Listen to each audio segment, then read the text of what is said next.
Hello, welcome to Inspiring Women with ADHD. I am Renee Allen, the host of this podcast, and I'm here. I'm excited you're here too. I hope that hello wasn't too loud for you. I always listen to the intro after I make it just to make sure the sound is loud enough, not too loud, that sort of thing.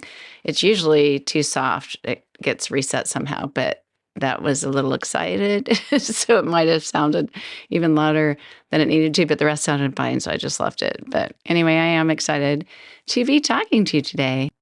Since January tends to be a month that not only are we thinking of goals and healthy eating or exercising or staying committed to this or that, it often gives us the sense of needing to declutter, organize, get things back together after holiday, after holiday, after holiday.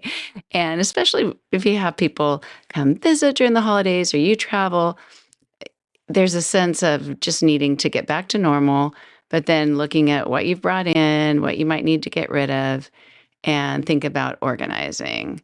For me, if I'm not always somewhat thinking about organizing, it becomes unorganized. It just does. And so I've been looking at what I do and looking at the methods that I think are super helpful, and I wanted to pass them on to you. I even have made some blog posts that just have simple bullet points and headers that have these steps in them, because I need a couple ways of learning. I need my information to come in a few ways for me to really get it. I love listening to information because I don't have to slow down to do that. I can keep going. I can get work done during the day. I can listen in the car. Stopping to read a book has been harder for me, even though I was an English major. It's been harder for me just because, I don't know, just having to slow down and not do the other things that I want to do. So listening is a good way for me to process things. And I think I can also, just hearing it is helpful. It helps me form my own ideas as I listen. And sure, there might be times that I get distracted. You may too. And you think, oh, wait, did I miss something? I came in the middle of that story. How did that start? And the nice thing with audio is you can just skip back and find that, or listen to something multiple times. I've done that just to be able to get the information in. On top of that, I need to see it. I need to see it in simple terms to remember it, to see it in order, and not just hear how to get somewhere, but see the steps laid out. When I'm using GPS, I like GPS. I like following the arrows, and there's this many more stop signs, but I really do need to know a step or two ahead or multiple steps ahead. It's going to be this, then this, then this. And with recipes too, I have to kind of see the whole picture and choose what resonates with me and what doesn't. I skip around on recipes a lot, or just don't do what they said to do. I made some blueberry protein muffins yesterday. I didn't just use blueberries, I used triple berries. I didn't separate the dry from the wet. There are a lot of things that they say to do that I go, well, I'll do this instead. I'll do that instead. But seeing it printed out is always helpful for me, instead of on the computer, because then if I have to find the screen again or I go out of that window, it's just another distraction. But I decided that on top of writing blog posts that are sometimes just fun to write because I can share experiences and that sort of thing, on top of that, or more so than that, I'm going to have my blog be a place where you can go and get simple steps. You can hear about how to declutter, or ways that you can work with your husband or your children in keeping your house organized. Different things that you may need to do that you want to just get the information and go, oh, that's a good idea. I'll take that. Yeah, I'll do that too. That's a great idea. I can incorporate that in my life. And it's a way for you to remember when you might not just from listening, and then something else comes up and you get sidetracked and you forgot about it. So I'm doing this not only for that, but also because, yeah, there are a lot of websites that give this information, but they are very, very cluttered with ads and who knows what else. And when I am looking for a recipe, I don't need 5 different pictures of what the muffins look like. I just want the recipe. Maybe the picture of the muffin would entice me when I'm on Pinterest, but I really just need the information. I don't want all the visual clutter. I certainly don't want the pop-up ads or the blinking ads at all. Oh my goodness, it drives me nuts. So if you're like that at all and you just like to get the information, I might have a picture. I think it's kind of nice to have a picture, but more than anything, it'll just be some steps and some information. That was quite the disclaimer on my blog, huh? And of course, it can morph, it can change, but that's my intention, is not to have it be very wordy. There are a few wordy posts on there. That's what I started out doing, but now I'm going to keep it a little more basic and simple. So what is this simple little system? Simple little system. So when we are organizing, we're creating a space that's going to have a system to keep it organized. And maybe it plays a part in a system that you have. An example would be doing laundry. You would have laundry baskets, you would have an area, you would have laundry soap in a certain place, and your system for doing laundry is the action that needs to happen, the function that needs to happen in your house.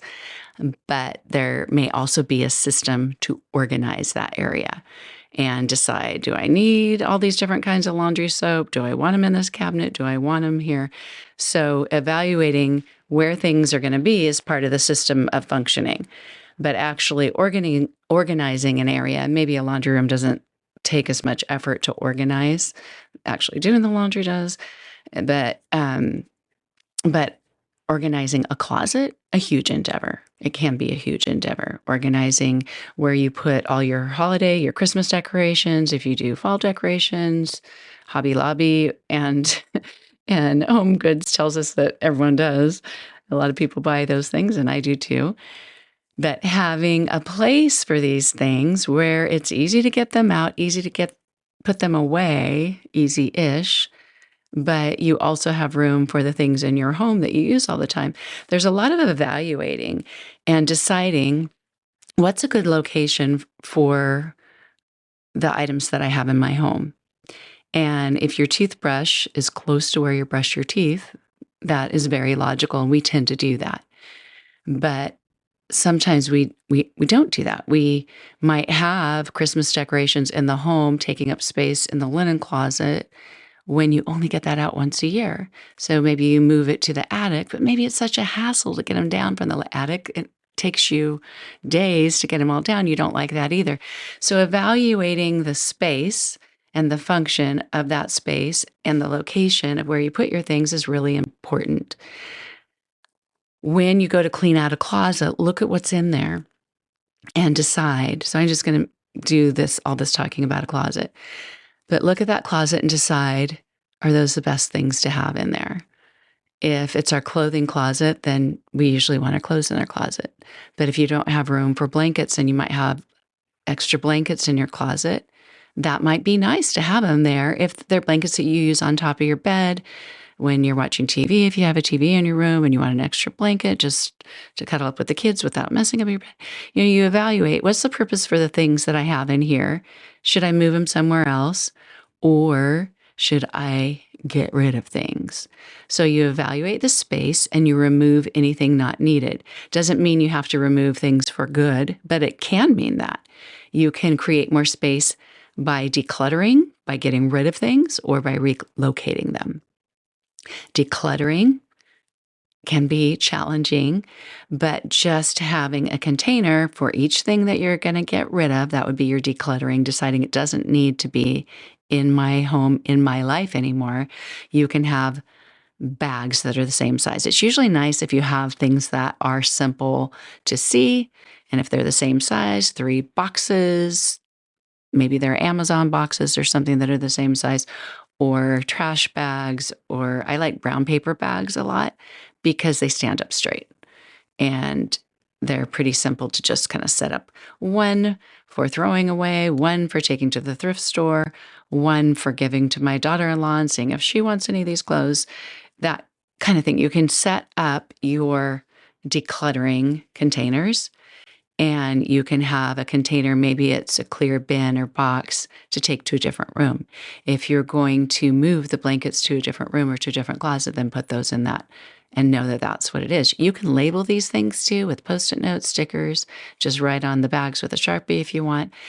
Anything that makes it simple so that your brain doesn't have to work to know where am I putting this is really helpful. Like having a bag that stands up by itself versus a bag that collapses. Because when I look at those bags that collapse, I have to lift them up and look and see what's in there. And it might distract me because I might think, do I really want to get rid of that? And seeing it is not always helpful. But just evaluating the space and removing anything not needed is helpful, because the more space that you have, the better. The more space that you have to be able to organize and keep it organized is better. The next thing is, well, I guess I said the next thing, placing items not needed in containers, labeled or not, to move to another room, to donate, to throw away, or sell. Selling may be something that you like doing or that you think about doing, especially if it's an item that costs you quite a bit of money. That can work if it's not too much of a hassle for you to sell it. Is it worth your time, and will you get enough money from it? Some things that cost a lot of money to begin with aren't worth anything or hardly anything later. I have friends who would say, if I can't make $20 on this, I'm not going to take the time to sell it. I've heard the $10 thing. I've heard $50. Decide what is worth your time to get in the car and drive to the post office, or communicate with somebody from Facebook Marketplace, or if you have a virtual garage sale group, or however you're going to communicate, setting up a Poshmark account. I like Mercari. I don't know if you've heard of that, or I don't even know if I'm saying it correctly, or eBay. Selling it can be good. My husband and I took our kids, when we had 6 kids at home, we took them all to Disneyland from items that we sold from the garage. They were things that my husband had that were worth more, car parts or a bicycle. He knew that he could get some money from them, and it was a bit of a hassle, but at that time, Disneyland wasn't as expensive, and we made over $700 selling things on eBay and paid for our family to go to Disneyland for 3 days. Wouldn't happen now. That'd probably be maybe 2 people. But sell it if it's worth your time. If it's not, give it away. Or if you have a friend who could benefit from the money and they'll sell it, ask them if they'll sell it and split the money with you. Or I don't know. I feel like sometimes my husband taught me this, because my husband is more brutal about getting rid of things. And and he said once, years ago, when we were moving, and we had moved to a house where the people who sold the house left some piles of things that they needed to have taken away to the dump, and because they'd done reconstruction on the house. And they said that after we moved in, they were going to get one of those big containers from the trash company and come and put all the stuff in there. And they said, if there's anything that you want to get rid of, you can throw it in there too. Well, the bigger the container is to throw things away, the easier it is, I think. And it can be expensive to rent those containers. So as we moved in, even though we had gotten rid of things before we moved, it wasn't a huge move. It was about 5 miles away. Even though we had gotten rid of a lot, it gave us an opportunity to get rid of more. And I would look at things and I'd think, oh, maybe I should ask this person if they want it. And my husband said, don't burden them with your items. Just get rid of it. And I thought sometimes that is the case. That, I mean, you know the people in your life, but sometimes if you think, oh, do you want this? Sometimes, they feel a sense of guilt, and, I don't know. People don't always have an easy time just saying, no, I don't need that. And sometimes we're burdening them by even asking them if they want to be a part of our decluttering. So decluttering, it could be another whole episode, but that's all I'll say about it today. So once you've removed things from that space, even if they're just in the containers, and don't feel like you have to take those bags out to the car or move them anywhere else. Stay where you are. When we have ADHD, the more you stay where you are, the better you are of staying on task. Say that to yourself 5 times. You probably already know that. But if you go in another room, you may see something else to do. You might get on your phone or your computer. You might think, oh, I should do those dishes, whatever it is. You can get distracted. So if you stay in the same place, that is the best for maintaining your momentum. So keep those items there, cover them up with a blanket or something if you don't want to be tempted to take them back out. But keep those where they are. And then look at your space, look at your closet, and visualize how your system will work. How do you want things to be? Where do you want them to be in the closet? Do you want them to be in the same place? Or are you looking at a shelf and thinking, I don't get those things off of that shelf that often. Maybe I'll put them on a higher shelf until summertime and bring them down. Maybe I'll switch some things around. Maybe I'll move the coats closer to the front so when it's time to leave, I can just run and grab a coat. And visualize that and make your plan. What goes where? And do I need any different containers or any different supplies? Do I need more hangers? Do I need some boxes? It's always nice when they match with little handles that I can just pull off of the shelf and make those plans, how your system will work. And if you don't have those containers, if you have them in a different room, you might need to leave and go get them. But hopefully not. If you need to get on your phone or just make a note, I know a lot of people use, I don't want to say the iPhone name or the Amazon name of who you have to ask to buy things. You know what I'm saying? I just don't want to do it in case it activates your phone. So anyway, let's say you ask Amanda and Serena to get you some containers from Target. You could do that. I know that's a tip that a lot of women with ADHD just make their notes on their phones so that they don't have to actually get on their phone and make the note. But once you know how your system will work, then you get to start organizing. For me, that's the fun part. And planning it out can be fun too. But just start organizing. And if you don't have a ton of time, just do it in small chunks. I know many of us, and I'm one of them, who thinks, I can't even start on this unless I have 4 hours, unless I have all afternoon, unless I have all this time and nothing going on tonight. And sometimes that's just clearing out our minds because we aren't thinking of the next thing. But even if you just have an hour or a half hour, start working on part of it. And it can be slow and methodical.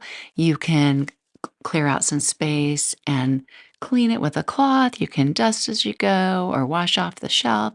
You can do those kinds of things if that's the way you enjoy it and that's the way you'd like it to be. Or you can just work quickly. I'm just going to move these clothes over here. I'm going to do that. Cleaning as you go or simply moving things around bit by bit or all at once. If you only have 20 minutes and think, I'm going to work on my closet after lunch every day for 20 minutes. And if that's all you have, that's all you do. But one day you might have 2 hours and you work on it longer. Sometimes it can be unsettling to have a project in flux, like a closet. Years ago, when we lived in an apartment, I decided to clean out our closet. My husband and I shared a bedroom closet that had those sliding doors. And when you slided it over, you couldn't see the other side of the closet and vice versa. I remember probably for 4 days taking things out and moving them back in because our bedroom wasn't big enough to leave everything out for those many days. And then I'd kind of shove things back in until the next day and pull them out again. My downstairs room, the big living space, it's kind of spread out near that closet because that's where I keep my holiday decorations way up high, but some of them I keep down lower and then put some boxes up above them that I get into more often with things like tablecloths and some other linens. And in order to put things away from Christmas, I had to it's like you throw up or something. It's like you take what's in the closet. Not everything was out, but a ton of things were out because when I decorated, I put away the boxes with with a lot of things that I didn't quite deal with as I was decorating from the year before. And I'm just determined, like tissue paper or extra bags or bows or things that I really didn't get into a spot where I wanted them to be. It looked a lot worse than it does now. It's slowly, that pile, that mountain of what I took out is getting smaller. But when I get it all put away, it's going to be so nice. So that's how I like it to be. I like it to be put away perfectly because last year I didn't do it that way. Last year I did it the quicker way, like, enough of this. I don't want to do it anymore. But whatever works for you and gets you through that year. And actually, it wasn't that pleasant because there was a little bit of clutter that I had to deal with when I walked in the closet for quite a while. But yeah. Come up with your method. Organize in the way that works for you. And if it takes a long time, that's okay. If you need to get rid of things as you go, even after you've decluttered, you can do that. As you pull things out, you may see more things that you need to get rid of. And you may prefer doing it alone. I prefer doing it alone, but some people enjoy the help. And the help can be helpful when you won't do it alone. Or when you have someone in your home, maybe your spouse or your kids who love doing that. And you say, hey, let's do this together. And you work on it together. Even having outside help, you could pay someone who organizes.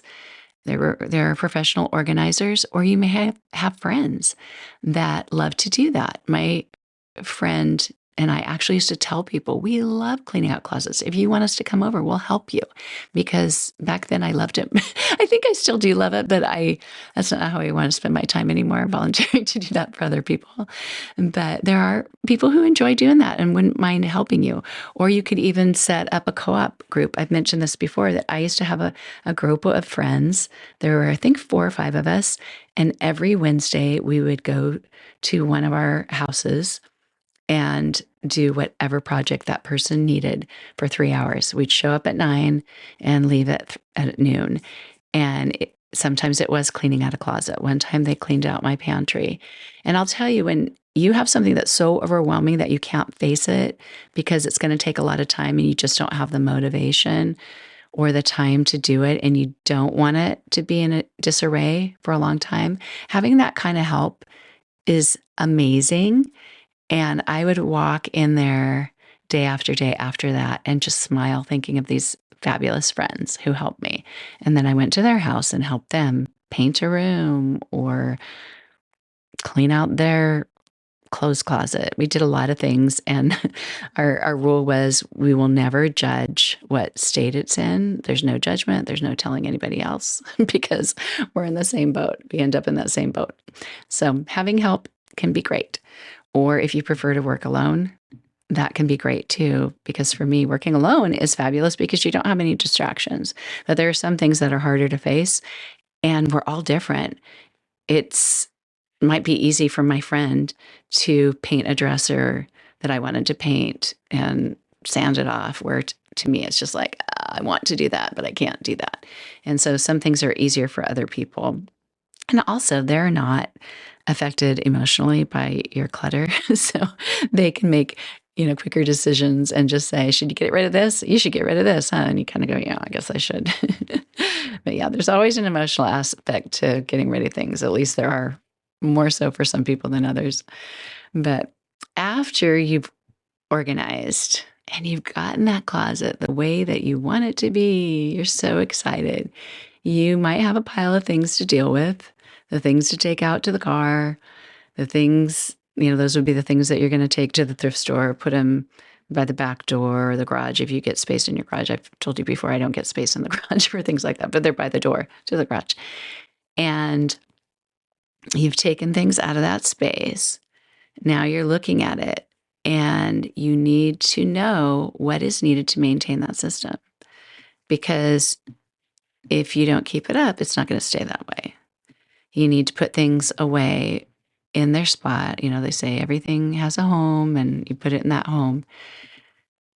If you don't keep up with that system, a new system will ensue. And a good example of that is my closet. My closet's it's organized. It has things where I want them to be, but the laundry aspect has fallen apart in the past probably 5 days, probably because I've worked on getting Christmas decorations put away. And what's needed to maintain that system is when I'm done wearing something, I either put it back on the hanger or in the drawer if it's clean, or I put it where it's dirty clothes. And there are a lot of things that I wear for a bit or try on and I haven't put away. So my fallback system, and if you think about it, you probably have a fallback system too. It's not the keep it up system, it's the system that's on the way to giving you more work to do. But my fallback system is to take those things and just set them on the stool that I have. And then that pile just keeps getting bigger and bigger. So now I'm looking at the laundry baskets that I need to fold and put away or hang up. And I'm looking at that mountain that's grown. And I thought, yeah, you didn't keep up your system of either things would be in a laundry basket or they'd be back in a drawer or a hanger. And that's okay. We're all human. But knowing what's needed to maintain your system, noticing when it's beginning to get too much. And this morning I did that. I went in and I took the dirty clothes out and I thought, okay, this is what you got to do. You got to hang these things up, get things back in order. So recognizing what's needed to maintain that system is super important. Putting things in the wrong spot just won't help. And if you're working on organizing a space that's not just for you, so your closet may be just for you. If you're working on a space that's not just for you, like the kitchen, you need to let the others in your home know your vision of keeping it organized and what they can do to support you. And your expectation with that, and get their input too. But if you have a linen closet and you've got towels in there and blankets, and when you're done using a towel on the couch, in our house, we like to use towels. What am I saying? Blankets on the couch. Oh my goodness. Yeah, not towels on the couch. If you like to have blankets on the couch, we have some throw blankets, but we have a lot of kids. And when our older kids come over and a lot of us grab some out of the closet or we watch a movie together, we have a projector with a big screen, putting them away is helpful. Otherwise, I'm the one doing it. And taking them into another room to use to go to sleep that night, maybe that's okay, but then where are our blankets when we need them? So it's not like you need to be a tyrant in your own home, but when you see the need and that system is kind of falling apart or it's not staying organized, just letting people know, oh, this is where I'm keeping the blankets now. Because I do change systems quite a bit, sometimes my kids will say things like, oh, where are the blankets now? Because I've moved things around a few times. And this is a newer home. We've lived here for just a little over 2 years. But every once in a while I see, oh, that's not the best. I think I need to do this instead. But that's what we get to do, huh? Sometimes a little bit of change is nice. And sometimes when you work with a space, you start to realize it's just, there may be a better way. I guess that's what I want to say. Last thing is just not feeling discouraged if you can't keep it up. And if you really can't keep it up, maybe looking at making changes of how you have it organized, or maybe getting help, or just cleaning up in small bits. At the end of the day, putting a blanket away, or at the end of the day, you do one or two things. Having a new habit when you leave a room, take those things out of the room that don't belong there, or set them at the bottom of the stairs where the next time somebody goes up, they can take them up and put them away. So staying organized does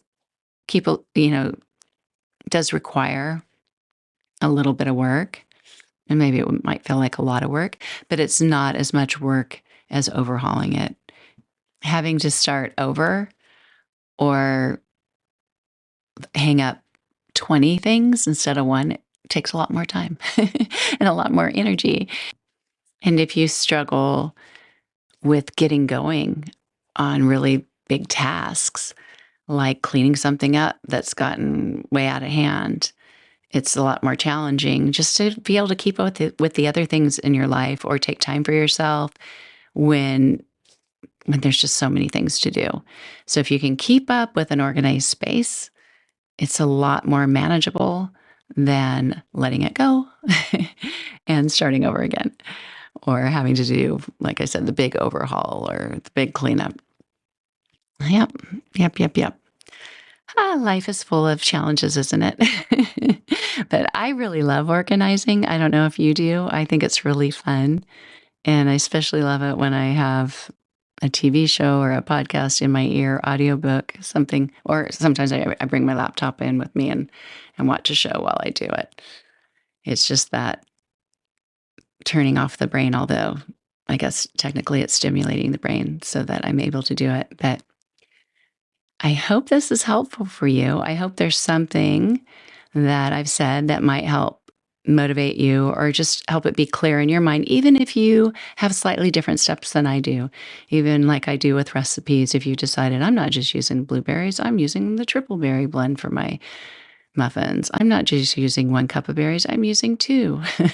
If you have other ideas, that is great as long as they work for you, because each of our brains are unique and you need to do what works for you so that you're able to do it. What do you know? I actually had a shorter episode today. Maybe not short compared to some podcasts, but closer to a half hour than an hour. You never know. You never know. If you're not on my newsletter group, my email group, if you don't get my newsletter, go to my website and just go to where it says Renee on the far right and fill out a form.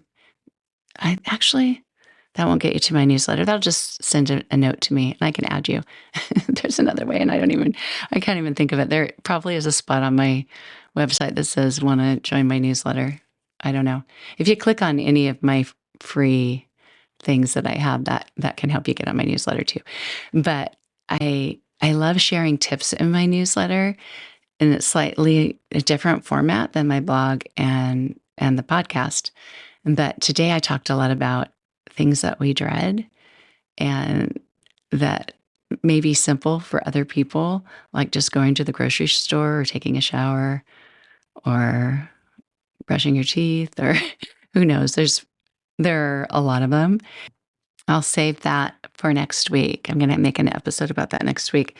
But if you have any things that are different than what I just said that seem simple for other people, or that they just do throughout the week or every day, part of their routine, and it's not even an overwhelming thing. It's just like all you can see are all these steps that you'd have to climb, all these tasks that you'd have to do to accomplish that thing that everyone else thinks is simple. If you have something like that, I would love to hear what it is, because I'm going to make a podcast next week about it and talk about it. I'd love to hear from you and include different things that I haven't thought of that might be simple for me, but aren't for you. Yeah, you can even email me, Renee at inspiringwomenadhd.com. So there's just no width. It's like the podcast, but without the width. But thank you so much for being here. I'll be back again next week. Bye.